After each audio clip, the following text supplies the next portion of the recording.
Every life has a soundtrack. Join me as we invite guests to share their journey through music, one song at a time. 10 moments, 10 memories. I'm your host, Sean, and welcome to 10 Tracks. Are you ready?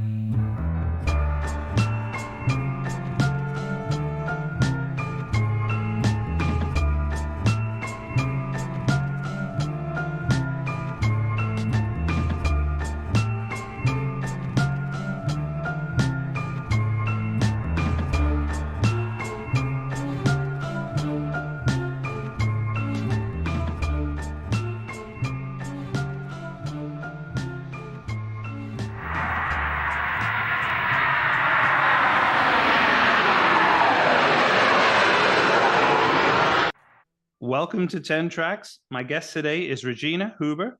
Regina is the CEO and founder of Transform Your Performance, where she works as a transformational leadership coach and consultant with a mission to drive inclusive leadership and empower female advancement. She's also a global inspirational speaker with experience across 5 continents and the author of Speak Up, Stand Out, and Shine. It's a book that encourages people to embrace their authentic voice and lead with confidence. She's also the host of the podcast Rise to Lead. Regina, welcome to 10 Tracks. Thank you so much, Sean, for having me on. Yeah, I love to support leaders and especially heart-centered, bold leaders who want to become thriving leaders with thriving teams. So that's my current big endeavor. Thank you so much for bringing me on. This is exciting. I am really looking forward to this. I love music and dance, so. Yeah, no, I think you've shared your list with me already, and I think I'm excited to kind of learn more about your tracks. Tell me where you are in the world. Mm-hmm.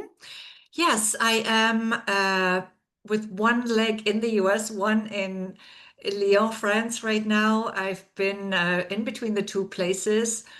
And yeah, so I've lived in many different places. As I shared with you just before we hit record, Sean, I lived in Latin America 9 years total, and West Coast of US, East Coast of US, Spain 7 years, and now I'm sort of in the midst of two places for most of the time, mostly in the US, mostly New York and Miami. I love to travel all across Africa whenever I can. That's my current big passion. And yeah, I always love traveling. I can imagine that your passport must get a lot of stamps with certain countries you go to that you need to get extra pages put in them or something. Yeah, it's still the present one is actually the current passport is still pretty new, so it doesn't have as many. Plus, in the last few years, I've traveled a little less than before, but it's gonna come back. In your mission to drive leadership, tell me what kind of makes this, bringing inclusion into this, and how does this stand out compared to where you hear this a lot, about let's create leadership or empowerment. Yeah, so I actually don't talk about empowerment that much, Sean, because I do not believe or want to pretend I can empower anybody but myself. Mm-hmm. So I like to say this a lot, right? You're the only one who can empower yourself. You cannot really rely on other people to empower you. I can guide people to empower themselves. I can accompany them on that path and give them the tools and resources and also sometimes the knowledge. So we of course talk about specific leadership skills, but also a lot about mindset, and as I like to add, heart set, emotion set, because all leadership of others is based or should start with the leadership of self, and that's how we become the best leaders. Once we know how to lead ourselves and got that under our belt, it becomes so much easier to lead authentically. Lead teams notice when we do it from the heart, when we lead authentically, when we come from a pure intention, and then I think it just becomes easier. And I noticed that also when I first was so literally thrown into a leadership position. I was promoted into a leadership role when I had zero background, zero studies. and experience. And that is what that taught me. When you come from a place of really wanting to do your best, then you can learn the rest as you move along. Tell us a little bit about your background, because I think you grew up for some of your life in Germany. Is that correct? Yes, absolutely. I lived in Germany until the age of 26, grew up on a farm in a small village near Munich. From there, I moved to Munich, and from there to Spain, and that's when the international journey began. And from then on, I really never stopped moving. I was also back in Germany for a couple of years at some point, but spent quite a few years with the Boston Consulting Group in several different locations on a few continents. Then ventured out with my own companies, or they didn't exist actually when I ventured to those countries, but I founded them there. They were brick and mortar businesses at first. First a bed and breakfast in Argentina, then a dance and wellness studio in Brazil. And from there, I moved to New York City and I created my current business, Transform Your Performance, which is a coaching, speaking, and training company. And where, I literally took all my previous experience and I try to figure out how to make something meaningful of all that eclectic experience in several continents, also including, for example, dealing with corrupt authorities and all those experiences that we make as business owners in different places in the world. So yeah, and I even also bring some of my holistic studies as well as my passion for dance into this business, because dance has really taught me a lot about business and about leadership. Wow. I think I'd love to hear more about that. Um, a lot of your focus is women, though, correct? Sorry? A lot of your focus is with women. It started out like that for the most part, and it most of my clients have indeed been women. However, I don't particularly focus only on women. Okay.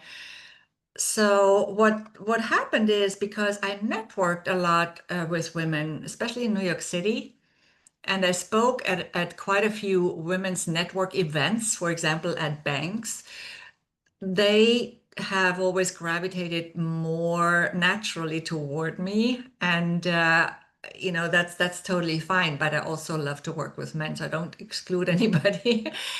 Plus, what's really been amazing is because I I would assume it's because I have lived in several different places and locations and cultures, also different language zones, and lived and worked and in different languages, which teaches us a lot in itself.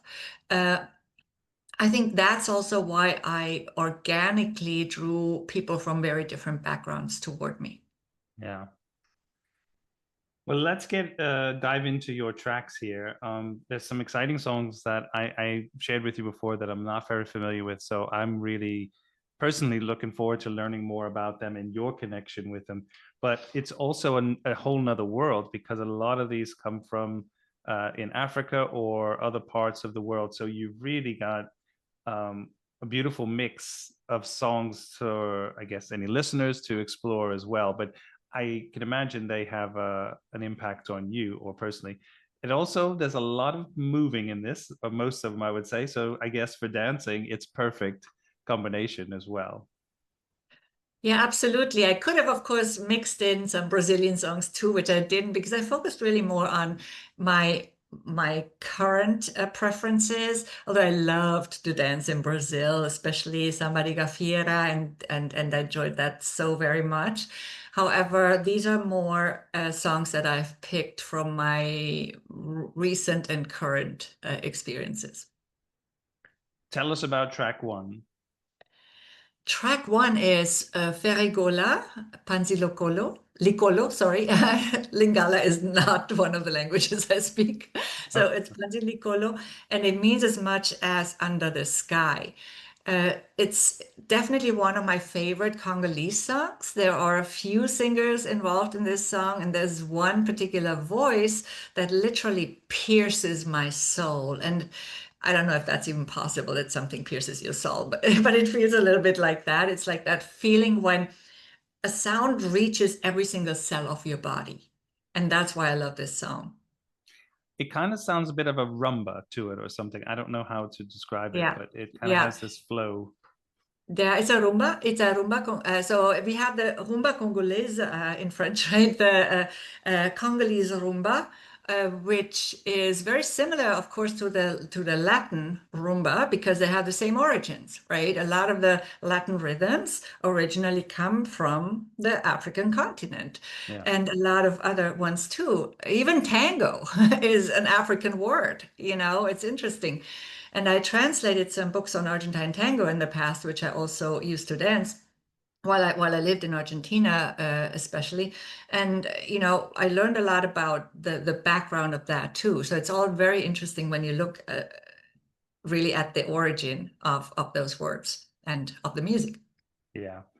Is there, like, if you take this in terms of global movement and how this is shaped, you mentioned freedom a lot, and I think Mhm. I've seen on your website and what freedom and leadership. How does that tie in with, especially when you go to countries like in the Congo or other parts of Africa, where I guess in some ways freedom is a different story to Western freedom or the cultures. Right. Okay. So for me, freedom has a lot of different meanings. Okay. So freedom to me, of course, because I have enjoyed moving and traveling so much, is also about being able to move and travel where I want. But it's not just about a location. To me, freedom is an inner state of mind. Right. And that's what I think that the deeper meaning of freedom is, to have that free spirit, to think for yourself, um, to be free to live the life that you truly desire and to go after your dreams, whatever that might look like for everybody. So it's not tied to a location. It's also not necessarily traveling because freedom means different things to everyone. And freedom in leadership is, to me, leading in authenticity, Yeah. bringing your essence into your leadership, your values, and to really also express what they are so people can actually decide whether they want you as a leader or not. Right? We want to be transparent so that we can build that trust with people. And not everybody is for everybody. So it's fine if that's not, everybody's preference, you know. And then the other thing that I wanted to say about freedom, oftentimes we think of freedom only as freedom from, like freedom from stress, freedom from sickness, when actually freedom should be freedom to create the life that I want to live and the Yeah. leadership I want to find fulfillment in. Absolutely. I love that. Um, and I think I can imagine because I've worked in kind of corporate world, you know, the higher you get, the more, your role or the senior position, it tends to be more pressure, not so much just the job on what the role is, but also the pressure from around you. And as you say, authenticity is a big piece that you need to have. But I do feel that a lot of times there's this pressure because people are scared. So if you're in this leadership role, you have these people that are reporting to you. I can imagine. I mean, you must have felt this when you were working in that environment. And I guess when you're coaching now, there must be this fear that they have inside of them, as well as they pretend to project strength and leadership. But I can imagine there's some fear in there too. Yeah, of course. I mean, people want to be accepted, they want to be loved because we are social beings, right? That's just a human thing. And then there's the pressure, sometimes the political correctness pressure and all of that, which often is a pressure that comes from an agenda that we might not want to follow. And we saw that very clearly, I think, or we have seen it actually since 2020 very clearly. It's not over, right? So it's when actually I was quite disappointed to see so many so-called leaders bow down to the agenda and play along with everything they were told to do instead of questioning or instead of standing up for their people. So that is a very important topic to me. Maybe, uh, I don't want to go into too much polarity here, but it's just something that I personally was really surprised about. Yeah. And I would imagine, is there a difference that you notice with when talking to women compared to men in how they perceive this or how they deal with it? I don't know that there's such a big difference. Okay. Of course, yes, a lot of companies were created by men for men, and but also there are also the other examples on the other side of the coin. There are companies that have primarily women in them. Uh, it's I think we always want to work with what we can change, what we can influence, and not so much say, okay, this is a problem. So let's always focus on the problem that doesn't really serve anybody. I believe that rather than focusing so much on problem solving, actually in general, if we were focusing more toward solution creating, Yeah. that would be much more beneficial for everybody. Well, let's go to track two. This is a great big world with Christina Aguilera. Say something. Yeah. And that is a song that touches me deeply too. So to me, the lyrics of this song are very personal. I relate them to a friend that left my life recently. Um, it was actually already in April 2024, but it still seems recent to me. He disappeared from my life from one day to the next. And so his name is Chris, I'm going to say it. And I still don't know why. So I'm not sure if he's still alive, frankly, Oh Sean. wow. And he was my best friend and my favorite dancer ever since I met him about 12 years ago in New York City. And he said to call him when I'd arrived in New York City in April 2024. It was the day before I was at the airport and we said, okay, I'm going to call you, when I get there. And then there was radio silence forever. Of course, it could be anything, but I know this guy, so he's always very transparent. So I tried to reach him. His Facebook account has been inactive. I tried to find out through a few people we both knew and that I still could somehow contact, but they said they hadn't seen him.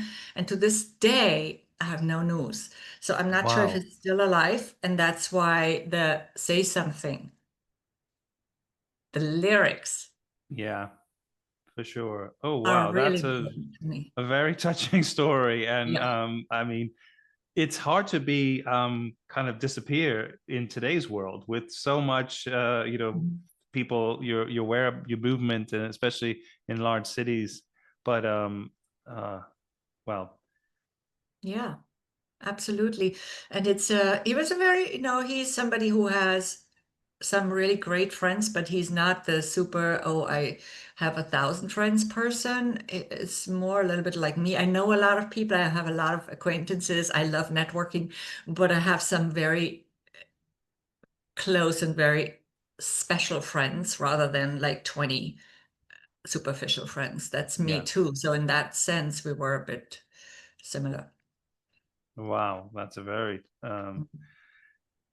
powerful story to share.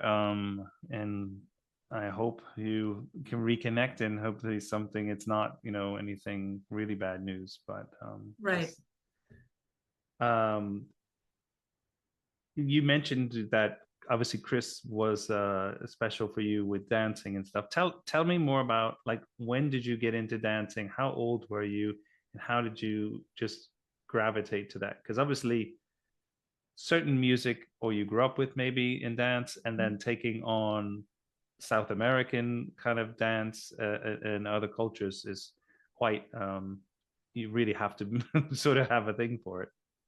Yeah, I think I would always have liked dancing even as a little girl, but there wasn't that much in the little village, and it was a different time. There wasn't as much diversity of anything.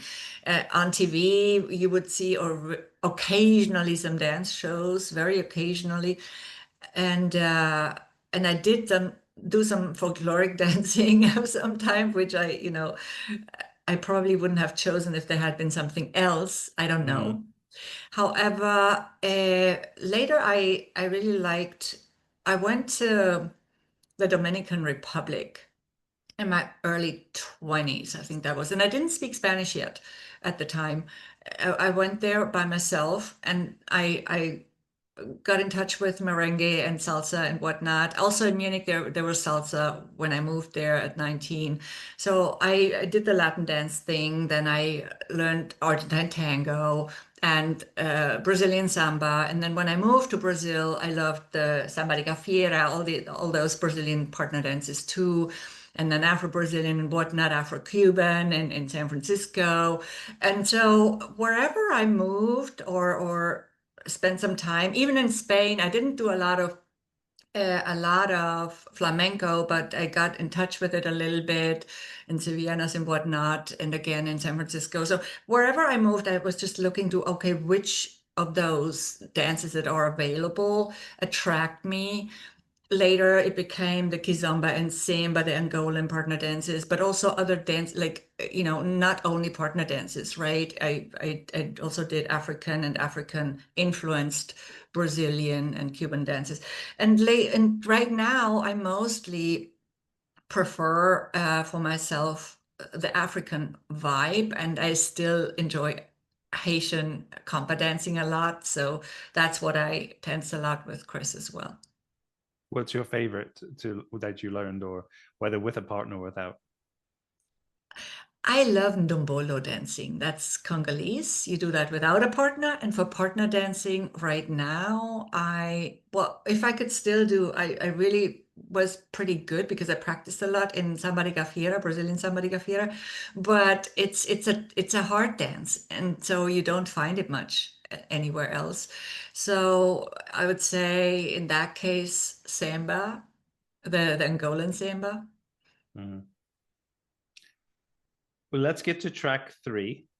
Mhm. This is, again, I think this is from South Africa, Yes. and they call it the click song. Yes. Yes, and it's because the Zulu language is one of many South African languages, the Easy Zulu, right? Mhm. It has this very peculiar and very unique click in the language, and I can personally not do it, but it fascinates me. This woman, this is not an original song by this woman, by Siki Joanne, or I hope I pronounced her name correctly. She was on this TV show and interpreted this song and got raving fans through it. But to me, I was drawn to it because first of all, she has an amazing voice. But I also love the sound of this click in the Zulu language. And this woman, Siki Joanne, did a fabulous job interpreting this song with this voice that has so much power in it. And when I was listening from track 2 to track 3, there was, the pause. And then as track 3 comes in, her voice just kind of gives you this loud introduction. And it kind of shook me a little bit, but it was so fun. But yeah, so this is a traditional song that this is her version of it, something that was a South African. Right. So there was an original version by, let me just quickly remember that woman's name. I am, she's very famous actually, indeed, but it's just like a momentary blank. Um, I can actually just quickly look it up because I want to say it right because Yeah. she's really famous. Um, uh, It's not coming up right away. I should have looked it up before, but she's very famous there, and I'm gonna tell you in a minute. But the song has another name. It's like Quango Thwain, I think is the original title, but it Mhm. goes by the click song. Yeah. So, yeah, and it was called the click song probably just because it's easier for people um, to to remember that. It's Miriam Makeba. Miriam Makeba. Miriam It Makeba. just Yeah, was, yeah, I've it heard of just her. was gone for a moment. Miriam Makeba. Exactly. Hmm. I mean, she also called it the click song, actually, but it probably also has another name as well. Yeah. How many languages do you speak? I speak none of these, but I speak five and a half. Five and a Five and half. a half. I mean, when I was traveling in Zanzibar, I learned a few words of Swahili, but it's hard. Yeah. When's the first time you went to Africa? Was it in 2017? Well, no, it was actually before, but it was Morocco. So it was Mhm. North Africa. That was a while back, right? It was a year when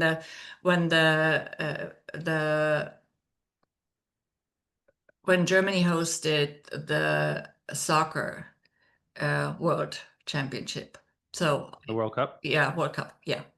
So that was that year. And I don't know, I can't remember what it was, but that was when I went to Morocco for a vacation, which was a bit different because, and a few years later, quite a few years later, I went to Ghana first to help with a project to help prepare women for job interviews.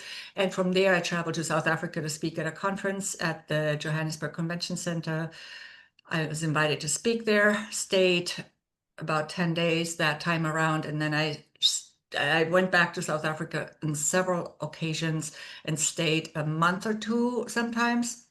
So a total of maybe 7 months or so in South Africa, in mostly in Johannesburg, but also other areas.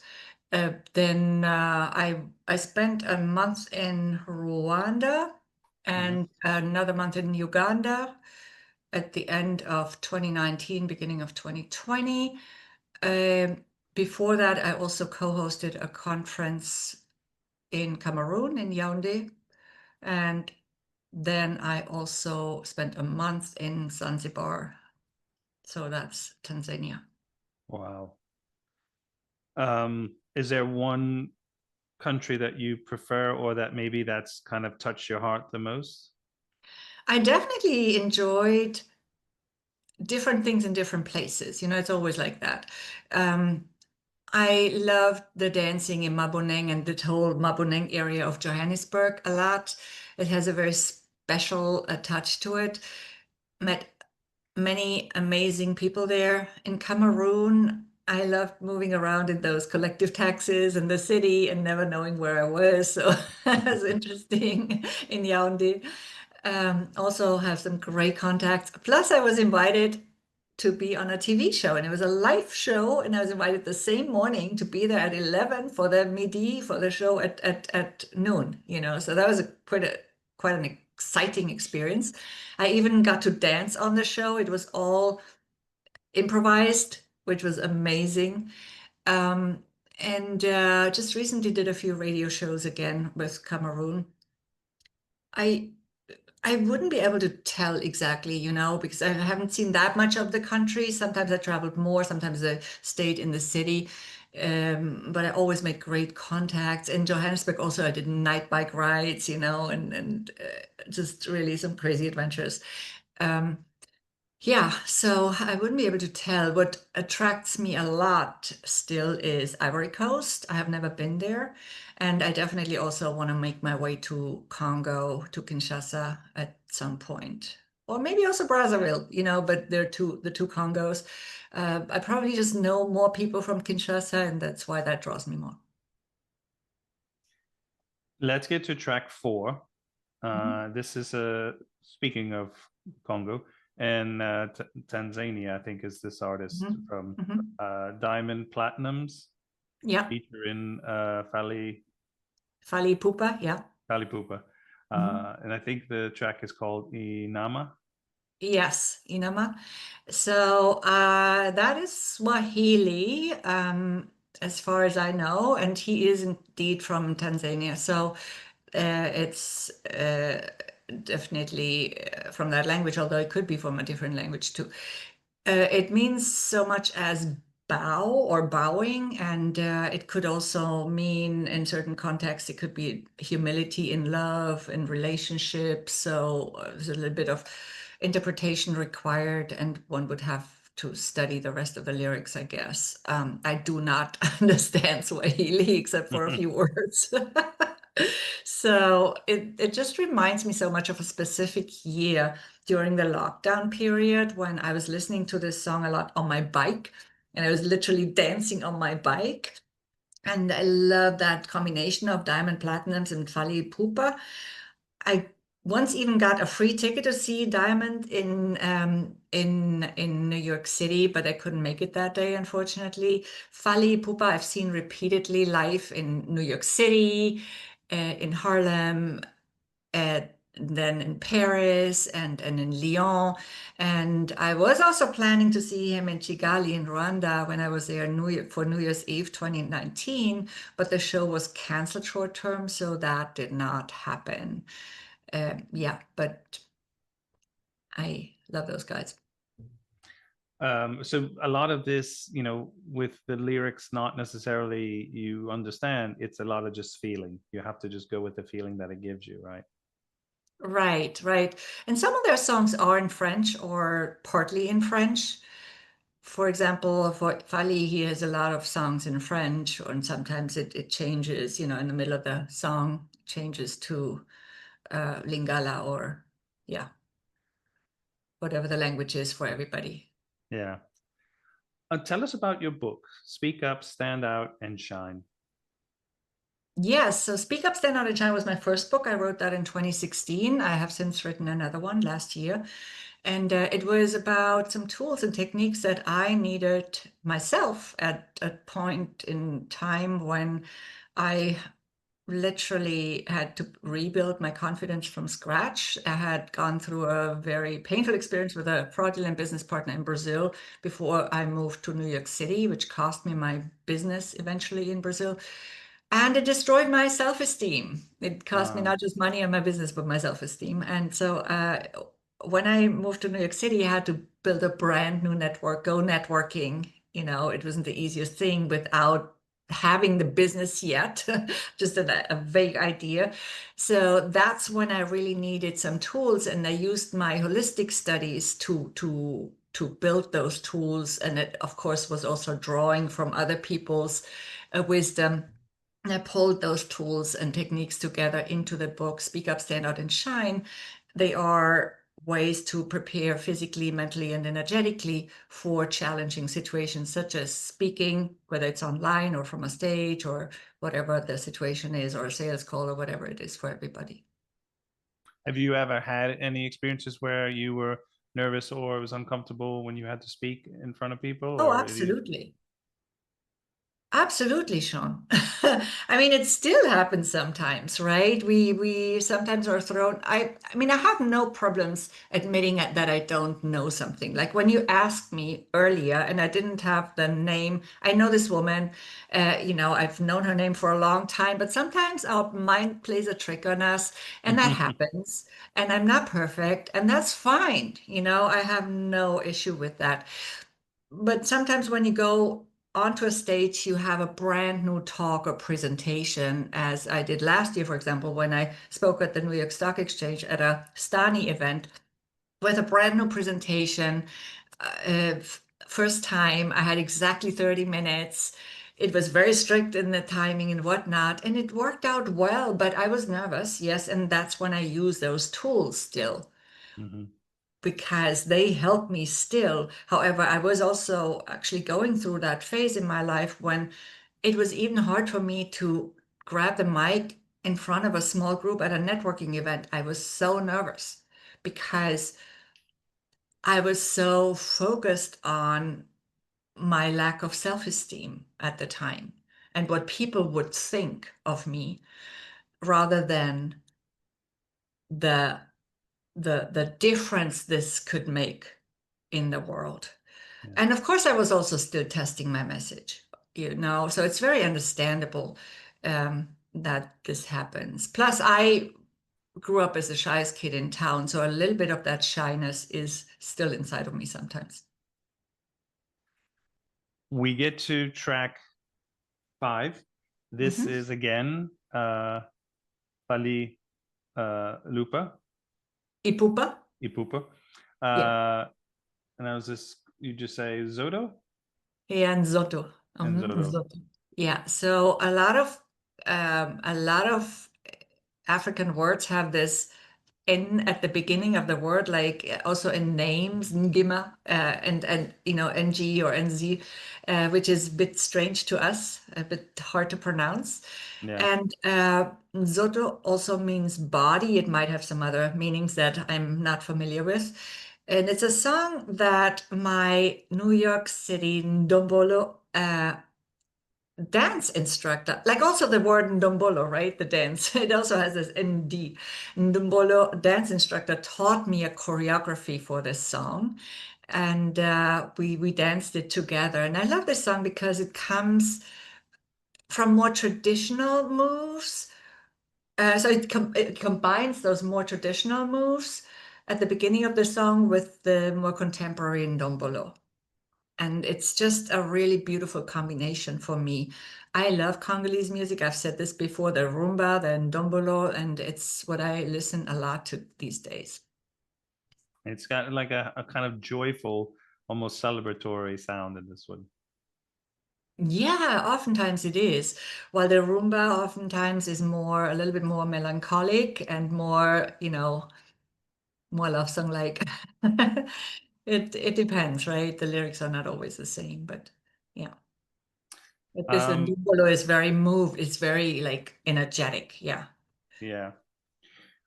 With your new book you just mentioned, tell me a little bit, like this has just come out, or now is this kind of a continuation from where your first book, or No, no, it's moving on? actually a completely different book. And I Okay. wrote it, I published it last year. So it's Okay. called, I have it here actually. So it's Living My Freaking Amazing Life.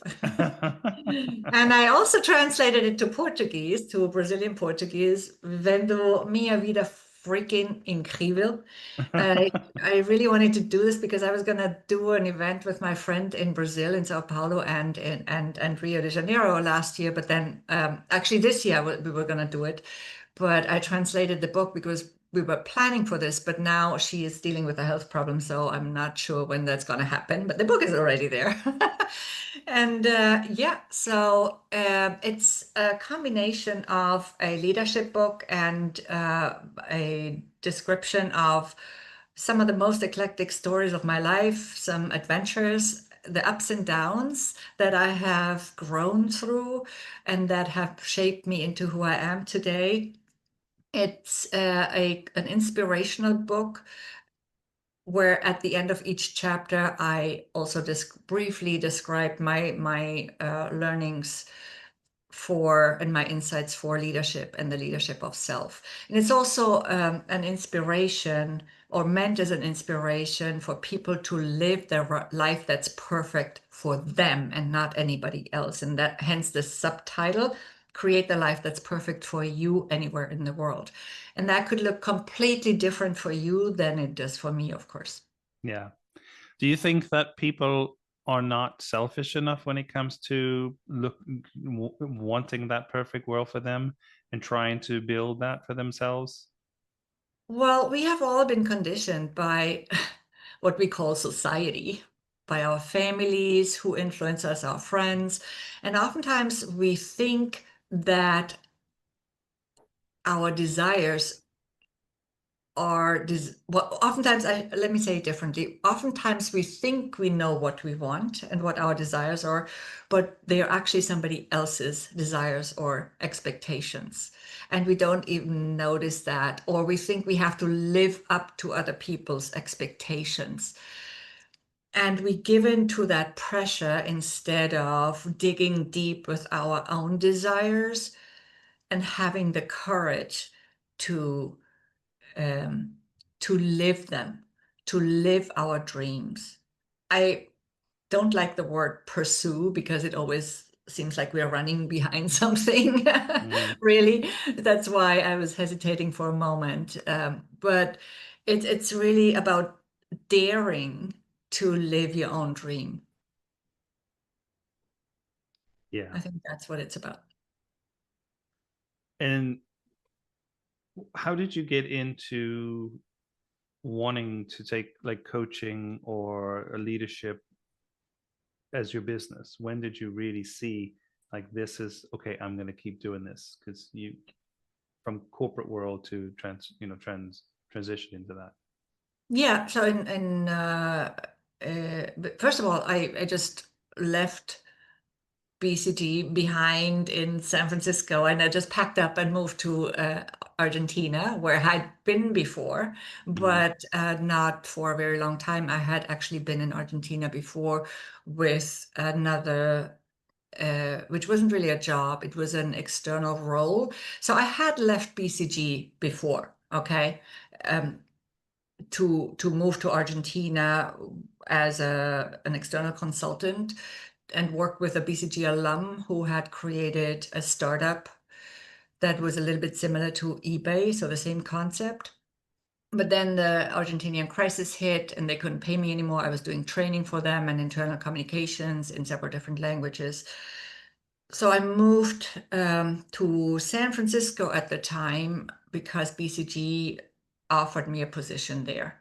And that's when they hired me back. And I took the opportunity because of that situation. I stayed with BCG another 3.5 years and then I left again for Argentina, just literally packed up and went there with a dream in my pocket, right? With my savings. So that's when I created that bed and breakfast, and then I moved to Brazil, and and eventually to New York City, and I wanted to create something meaningful that also would give me fulfillment. It didn't start out as a coaching business for leadership right away. I started working with performing artists. Then I moved more and more into supporting entrepreneurs and mostly women at first. And then eventually, through my networking, I discovered that what I really wanted to do is more of leadership coaching. So the coaching approach I have is very holistic. It's transformational coaching. I bring a lot of different elements into it. Also, because life is a holistic phenomenon, it's not just about work, and we often compartmentalize it artificially into different areas, but that's not really how life works. And that's when I noticed that there was a specific need in leadership that could also then have a ripple effect on the teams. We get to track 6. This is from, I think this is also from the Congo area. Yes, it is. Okay, I'll let you pronounce this one because Yeah, so it's the artist is Nkumo Katalai. He's a personal friend of mine in New York City. He lives in New York City, well now in New Jersey, but he does a lot of work in New York City, and is Masa Kuyobila. And yeah, so that's a little bit tricky to translate because if you search for it, you will not find a very clear translation, probably because it might just also. So I have researched it a little bit, but I haven't really come to the absolute conclusion. I have to ask Nkumo what this really means because we actually are doing a little choreo for this with a local friend also in Lyon, who is a Congolese artist with this song. So Nkumo himself is an amazing artist. He's multi-talented. He plays several different instruments really well, and he's a singer at the same time. And he was my dance instructor while I was in New York City for Ndombolo. And I even often, even after, I moved to Florida for the most part, I often remotely have done classes with him over Zoom when I Mhm. wasn't no longer in New York City. I went to so many of his concerts in New York, in Harlem, at the MoMA. He played once in Brooklyn, wherever he was playing. Such beautiful memories, right? And then he invited me also even to a rehearsal one time, which was super interesting. And the last time I saw him play live, although I have been to New York since then, but we couldn't coincide in that regard. Last time I saw him play live was actually on my birthday a few years ago in Brooklyn. And how does now music must influence where you're living? Yeah, I definitely would not live in a place where there's no dancing going on. That's what keeps me in this city also, because sometimes I thought, oh, maybe I should move to the beach. I love the ocean. but then also Lyon, I picked this as a second place for some time of the year because there's African dancing here. I started doing Sabar dancing here, Senegalese dancing, which was new to me. I had experienced it before, but never danced it. It's also one of the harder dances. And then, yeah, I also do West African sometimes too. Still the mondang, they call it here, which is several different influences, Guinea, for example, and other places, right? So, yeah, but the first time I went to San Francisco, I was in Argentina, right? And BCG invited me and they said, come for interviews. They paid for my trip and everything. And what I did in San Francisco during the few days I spent there, I was figuring out the dance scene to see Yeah. whether I wanted to move there. It's my first thing. So in Lyon, you've kind of found a community of where the dancing places and where music have live music and even to dance to. Yes.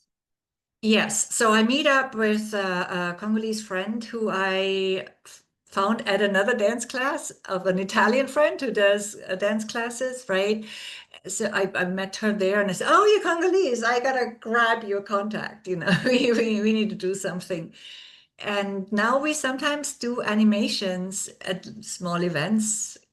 And there's some, events, for example, at a specific square in a specific neighborhood, or there are music festivals and there are bands playing, and we've danced together on a stage, not as a show literally, but just for the fun of it. I mean, she's a great dancer, okay, much better than me, but the so this is, yeah, and so I've gotten I've found my friends here through this. Now I'm a little bit disappointed by the partner dance scene, the social dance scene for Kizomba, because when I got here there was more, but then it gradually was was like going away, and that's a little sad. But yeah, for that I would have to go to Paris literally. And I imagine the dance scene in Miami must be dominated predominantly Cuban or Yeah, it is. So there's a lot of salsa, of course. There's also bachata, a lot of bachata stuff. When I moved there, I loved it a lot because, of course, New York was in shutdown, and in Miami I could dance, right? I could go dancing. I was dancing kizomba mostly, and samba, so and Haitian compa. That I really really loved. Now in my Miami Beach, where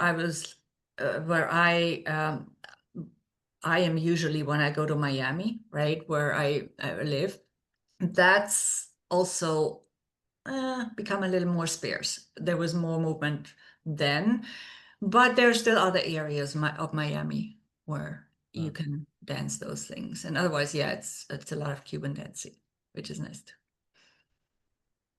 we get to track 7. Mhm, This is class. mhm. I don't know, pale boo they do. Yeah, Fally too. It's Creole, right? Yeah. So it's according to what I understand, it means as much as speak for yourself. Hmm. Okay, so that's what that means. And yeah, so to me, Haitian dancing is always related to Chris, the friend that I spoke about before. I, of course, didn't only dance with him, but I love to go dancing with him. And he is Haitian. He lives in New York, or was Haitian. Now I don't know, right? So dancing with him were some of the most precious and joyful moments in my life, actually. So we'd go, for example, to compa events in Long Island and Brooklyn when the more traditional bands would come visit. And there was a certain time of the year, it's usually more in the winter time, and they would play at events. And at those events, we'd dance literally all night together, and we'd dance with no one else, only the two of us, right? And then we would also meet up at other events where we would mix with other people and dance with other people too. There were several different ones. Also, at SOBs is where class would sometimes play live. So SOBs is a place in New York City where they have different genres of musicians, live music and canned music. Is SOB's downtown or is it up? Yeah, it's downtown. Yeah, Yeah, I think I've been to it before. No. yeah, right.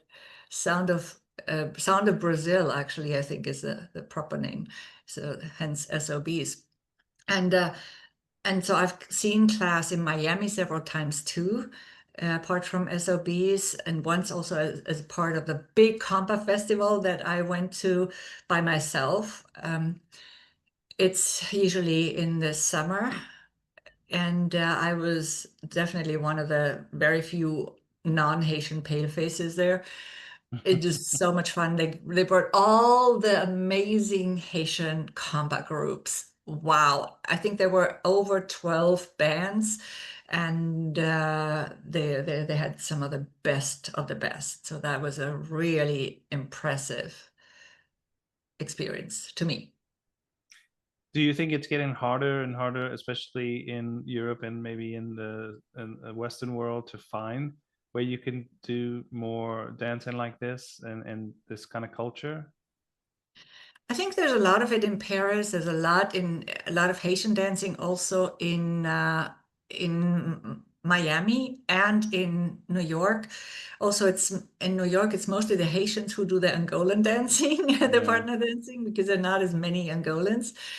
Because of course Angola is Portuguese speaking, right? So yeah, it just depends on what part of the city, because there are, definitely neighborhoods where you find it more easily than other neighborhoods. Yeah. The your podcast Rise to Lead, Mhm. how did you get started with that? I started a little over a year ago. I think it was June or July last year. I wanted to share I wanted to share leadership insights and wisdom that's not always a typical. So I want to bring it, especially now at this point, I'm at a point with my podcast where I bring unique perspectives. So I bring in people that might not necessarily be leadership coaches, although I have those too, right? But they come maybe from a different corner. For example, one of the early episodes was with the guy who produces my podcast. His name is Miles Austin. He's in the UK. And I found that he was incredibly emotionally intelligent. And I said, I gotta bring this young guy onto my show. I want to showcase this. So he's also into AI. So we talked about artificial intelligence and emotional intelligence, which is sort of a nice combination.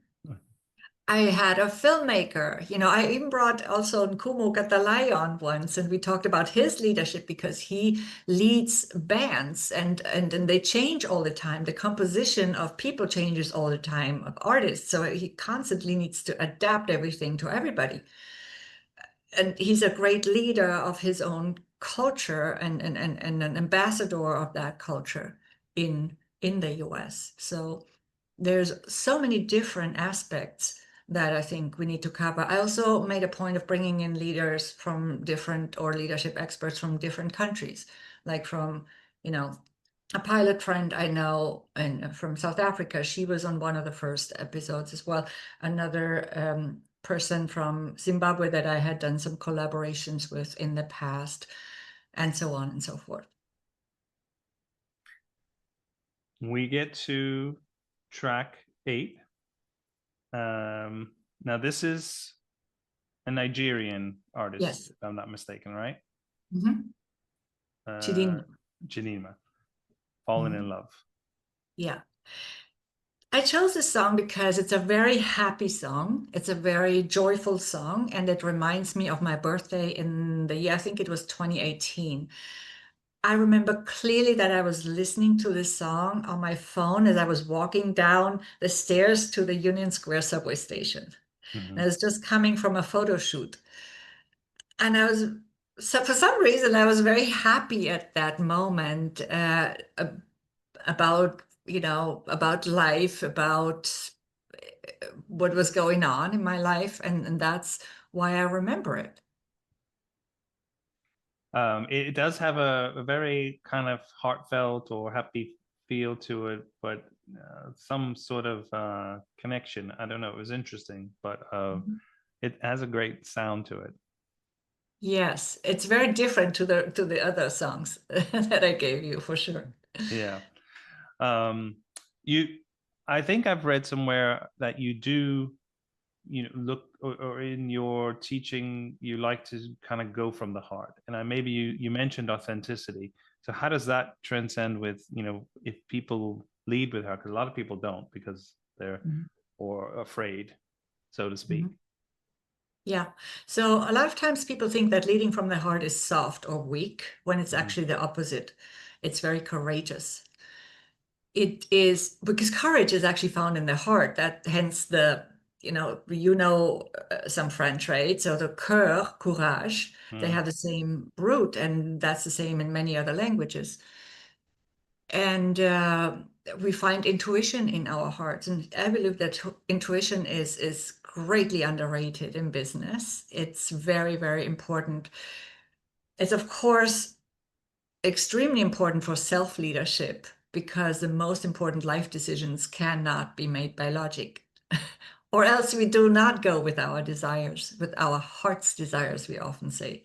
Yeah. So heart has a lot of different meanings to me in that context. Also in the business world, people are the heart of any organization, but we don't always treat them as such. And I think that's very, very important to remember to humanize the workplace again, especially in this age of AI. Yeah. It does sound like we should be leading with our heart, Mhm. especially when you think about the corporate world and just doing business and working with different organizations together. That there should be this connection. I know in a lot of work that I've over the years, trust has always been a big factor. People Mhm. know you, they trust you, and then they'll do business with you. And I think sometimes people are even scared of that because they don't want to show too much of themselves. Great. And again, you mentioned two important words here, connection and trust. We connect with other people and with the world around us through our hearts too, through that very strong magnetical field that actually emanates from our heart, right? We know this from science now that our heart has this extremely strong electromagnetic field, Yeah. and it connects us with everything. And we always say we are all one. Yes, we are. As consciousness, we are. As energy, we are energetically connected.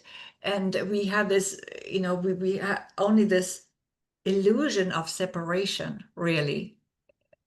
So I know this is a big topic and a deeper topic, right? We might not be able to cover it in full here.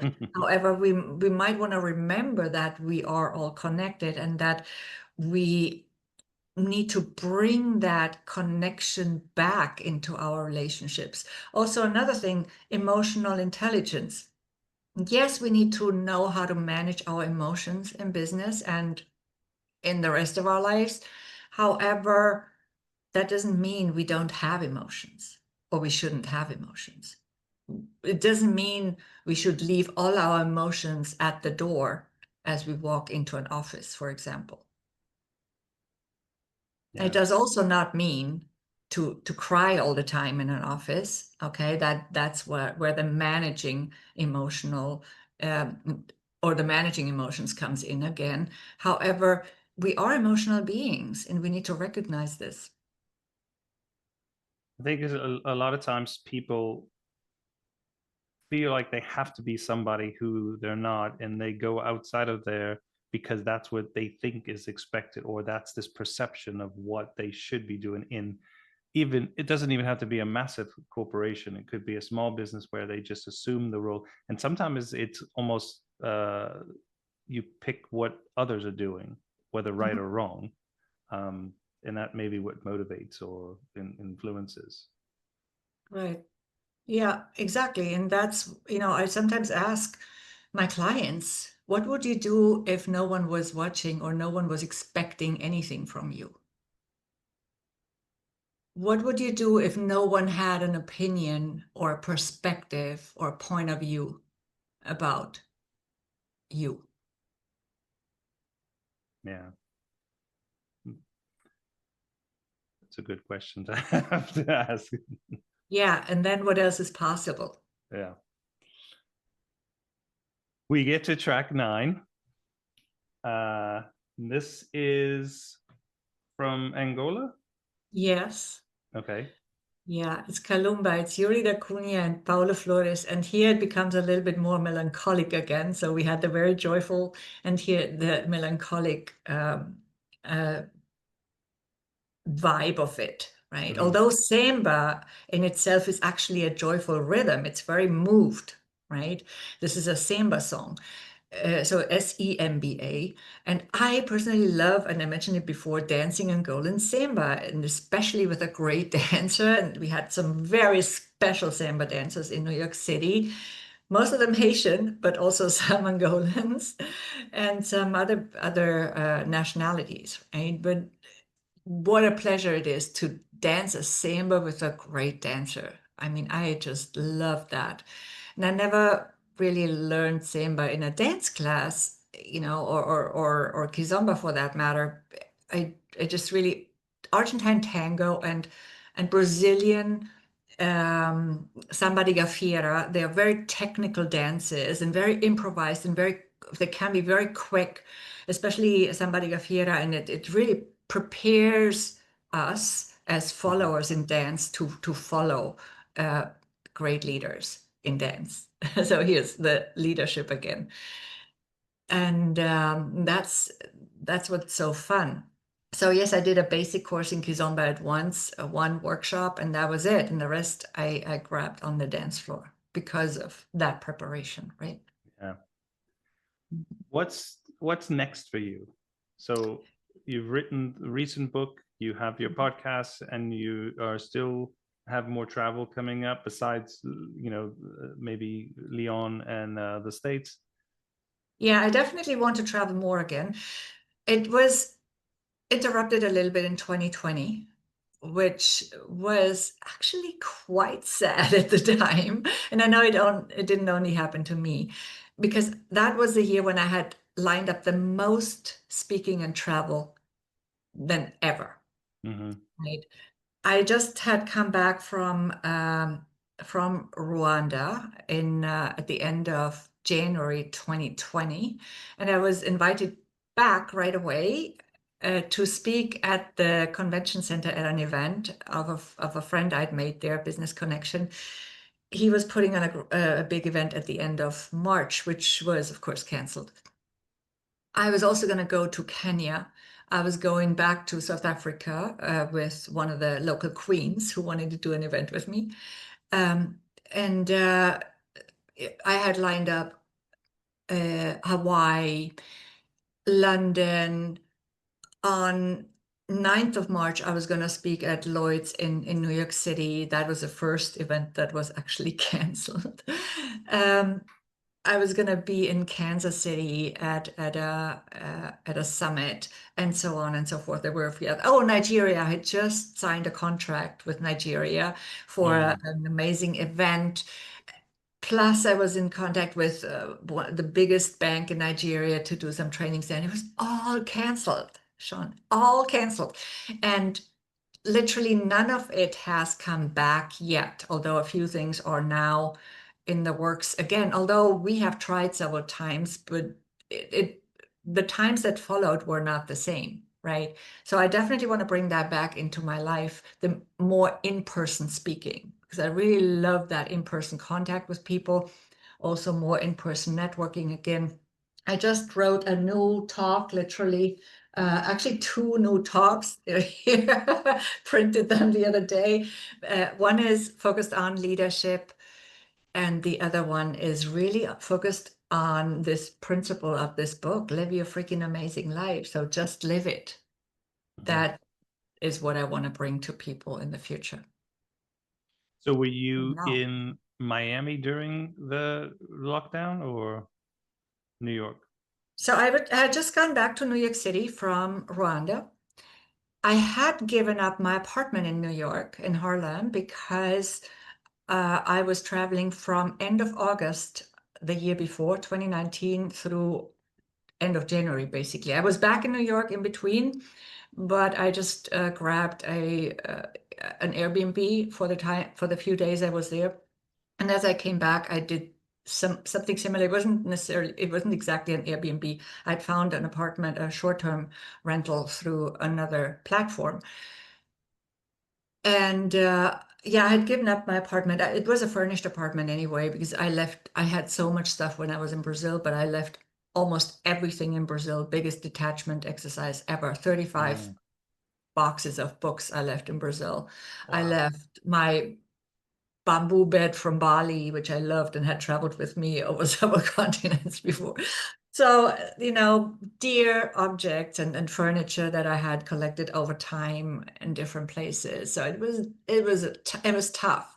However, I eventually decided to just sell it all. I had put it in storage first, and I was with one leg already in New York and one leg I wanted to stay back in Brazil, so it was not easy for me to leave there.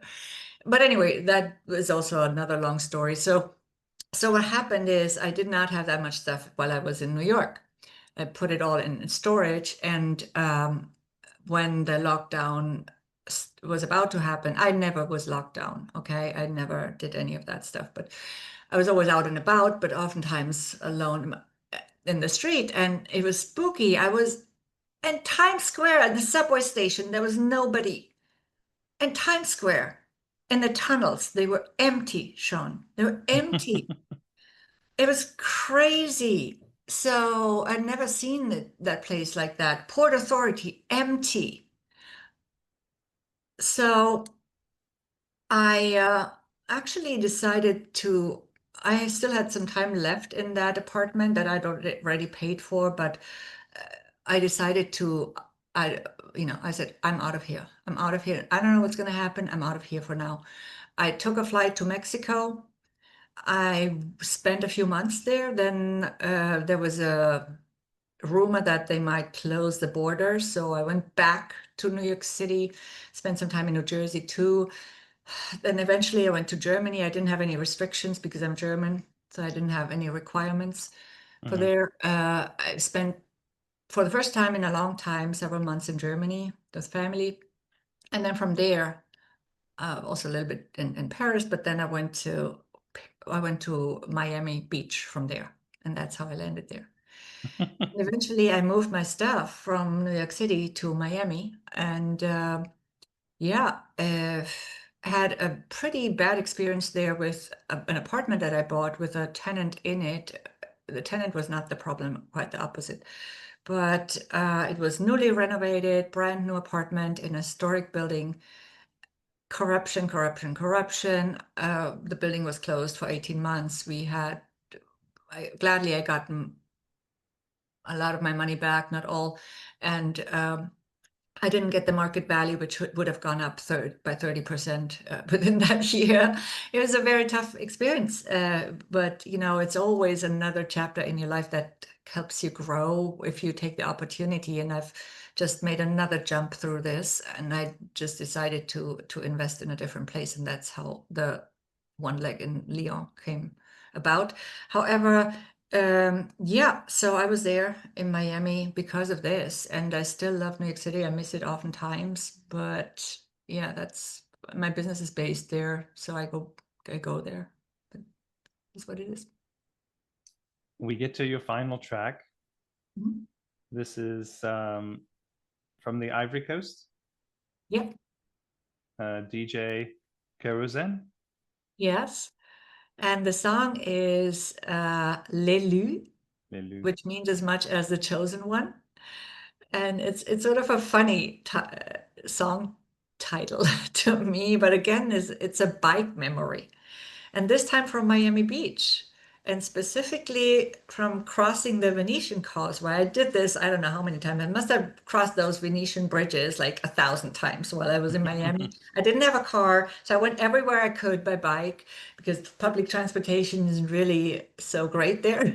So I remember singing this song because it literally invites you to sing along. Right? It's not a very hard song to sing along, contrary to some of the other ones in the list for today. And it's not too complicated. And the lyrics are sort of funny, and it's in French, at least mostly. So he basically sings like he's the chosen one by God. And I'm not religious at all, okay, and I don't believe in chosen by God, but is in my understanding, we're all consciousness. I said that before. So, but it was a funny idea to me with the guy singing this, so convinced that, he was the élu, the chosen one. And as far as I'm concerned, we're all chosen. So Yeah. it works again, right? It definitely was kind of a fun song, and had this sort of at first when I saw DJ, I'm thinking this might have more kind of a hip hop kind of influence, but with an African obviously background. But then when you hear him start singing, and it kind of goes into, definitely it probably has more of a kind of with French obviously influence more so. So Yeah, yeah. Côte d'Ivoire. Ivory Coast. Yeah, that's a place I definitely want to still travel to. So Abidjan is calling me. Yeah. And you do have more travel coming up the rest of this year or next year? So I am in touch again with one of my Nigerian contacts. She recently sent me a message saying I might have something soon after all, because she had tried to put the same event on a few times again in other locations, but there were always like travel restrictions, blah, blah, blah, and always something. So no, and I had been working on an event in Zimbabwe with somebody for a while, and that hasn't come through yet. So we'll see. I am definitely in contact with people more again so that we can bring about some events. Budget is, of course, often the the Yep. yeah, the challenge. But I mean, in Rwanda, I taught a 5-day workshop to a group of young people, and they gave me accommodation in exchange. It was great. Yeah. I think we in my work too, it's a matter of trying to barter and negotiate what you can do to, help each other, because obviously having some people, and especially, we in my role is looking for speakers, looking for thought leaders to come in to join our and a lot of times, you have to work with budgets and try to see how we can get to cover some of the costs here and there. But it is a balancing act sometimes you have to do, or work through different things for sure. Yes, even when I was speaking at banks in New York City, for those particular events, they didn't always have a big budget. They maybe had big budgets for other things, but not necessarily for this. And what I did sometimes is, because for me, of course, those events, they were still great because I didn't have travel costs. Plus, I used them as lead generation. Mm-hmm. Okay, this was a way for me to generate leads for my coaching. And sometimes I also asked them whether they would buy books, and they would, because they had a different budget in the learning and development arena, for example. So we always reached an agreement in that respect. Um, and then, of course, yes, there were also some paid engagements, which is great, or higher paid engagements. But I've done a little bit of everything in between. How do you mentioned in your coaching you incorporate dancing? How do you do that into, is that like just get the group who's in the audience to kind of start moving, or? I have done some of this at events. For example, at a lean-in event, in an Elevate event in New Jersey, I remember off the top of my head, also at some of my own events in New York City, where we did power dancing, because of course most people are familiar with Amy Cuddy's power posing, Mhm. but I personally prefer power dancing because that gives me my preferred activity with it.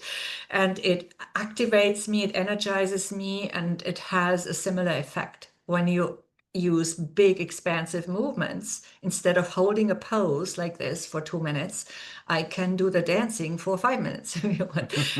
And you know, with the pose, you also, if you don't want to do it in public, you can do it in a bathroom stall, and the power dancing too if you want, because you can just put your music in your ears. So that's something that we did together. And even people who said, I don't know how to dance, blah, blah, blah. You don't need to know how to dance. And it's still great, you know, just try it and experiment. It was always a lot of fun. But that's not the only thing that I relate this to. As I said before, dance has taught me a lot of leadership and business lessons, a lot of team engagement lessons, or team interaction dynamics lessons as well. And I've written about those quite extensively, for example, on my LinkedIn newsletter, and elsewhere. It's taught me just so much. I wouldn't be able to name all the lessons here within a half hour, right? But for example, partner dance and leadership. In partner dance, we communicate through nonverbal communication. It's a big part of our communication, also in leadership and anywhere else in relationships. So it teaches us how to communicate in that way without having the possibility of using words. Yeah. And that is really, really interesting dynamic between the follower and the leader in dance. And the follower has to have the capacity to adapt to the different leadership styles, right? So that's just one of the things. Also, how you use your space on a dance floor or in a dance ensemble. How do you interact with the other dancers, the other people in your team or the other teams, right? So it's a lot. Energy in dance, posture, body language, all of this. Team dynamics. I need to be able to rely on my fellow dancers in a dance ensemble. And ensemble, by the way, means together, right? So it's a dance ensemble. They dance together. So these are just a few examples. Or self-expression, your unique expression in dance. Have you ever been a part of where people get together and online they say, okay, we're going to meet up in this location on this day at this time, and then we're all just going to take over the square and dance or something like Yes, that? a flash mob. Flash mob, yeah. Yeah, we did a Kizomba flash mob. Actually, there was a visiting instructor from London. He did this workshop. That's when I did my Kizomba workshop, the one workshop there. And it was fun. We met up at Times Square and we did this Kizomba flash mob. It was cold, I remember. But we got warm through the dancing. Yeah. Yeah, it was fun. Uh-huh. How many people were who were dancing with you? Probably 15. Okay. Yeah. And you took over Times Square. Yeah, yeah, yeah. Regina, what's the best way for people to get a hold of you, or do you connect or communicate with people? Yeah, so everything is really on my website, transformyourperformance.com. You will find my social links there, a link to the podcast, a link to the books, which are, of course, also on Amazon. And yeah, it's all there. And if you want to have a list of all the social links, like a link tree, then you could go to transformyourperformance.com. So the same, but / social links. Okay. And then is the podcast also like on YouTube a video, or is it just the Yeah. audio? Yes, it's also on YouTube, and it's of course on all the important um, podcast platforms. Thank you so much for sharing your 10 tracks. It was a big lesson, music lesson for me to learn this and to really, like I said before, get a little insight into a lot of African music. So this has been, I really appreciate that, and thank you for sharing that. Thank you for being a guest, and I look forward to hearing more about your travel excursions and what's coming next and what you get up to. I say to everybody as I leave to be kind, be humble, be loved, and I wish you the best. Thank you so much for having me on. This has been fun. Thanks for being so adaptable and flexible with my music choice. Of course. And to really grab this opportunity and learn more about music from other cultures. So I really appreciate this opportunity to bring this also to your listeners. Of course, I will share this with my community as well. Thank you so much.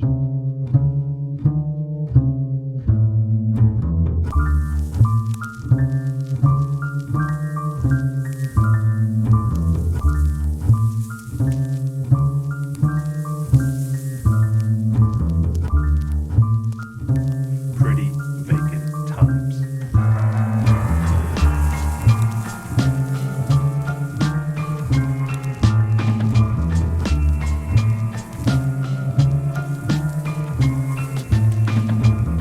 Are you ready?